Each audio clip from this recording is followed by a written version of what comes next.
avons ouvert la 26e semaine européenne pour l'emploi des personnes handicapées. Waouh! Bravo!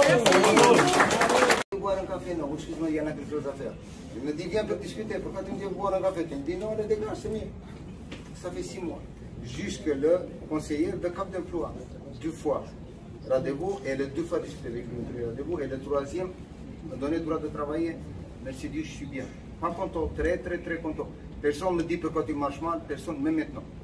Personne ne me dit pourquoi tu marches mal, personne ne me dit pourquoi ça, pourquoi sinon. Jamais de ça. Je ne suis pas intégré, super intégration. Ça veut dire que tu n'as pas besoin de rien de plus que je suis besoin de plus.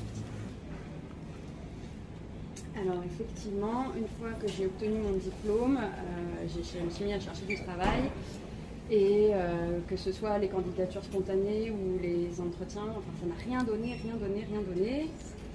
Donc j'ai passé effectivement 6 mois sans aucune piste, même avec l'aide que j'ai pu recevoir de mon entourage, etc.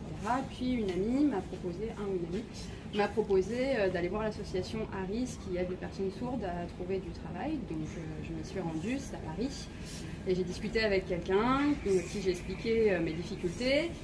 Et voilà, je me disais pourquoi est-ce que les entreprises ne veulent pas embaucher des personnes sourdes, etc.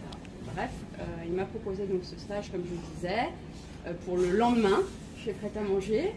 Donc voilà, parce qu'il savait que ça faisait longtemps que je cherchais du travail, donc il m'a proposé une solution très rapide. Donc pour le lendemain, j'ai un petit peu réfléchi, je me suis dit, bon bah tant pis, allons-y, essayons, ce sera mieux que rien, quoi qu'il en soit.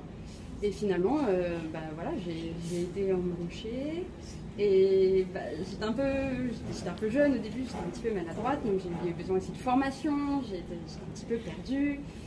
Avec mes collègues, c'était la première fois qu'ils avaient une collègue sourde, donc ils aiment. On avait aussi des maladresses dans les communications, mais finalement tout le monde a dépassé ces freins-là.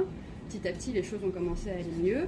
Et puis finalement, maintenant, même avec le turnover dans l'équipe, même les personnes qui n'ont jamais rencontré une personne sourde, en fait, voilà, tout le monde travaille avec le cœur et on est bien dans une bonne équipe, très chaleureuse, et ça se passe très bien avec tout le monde jusqu'ici.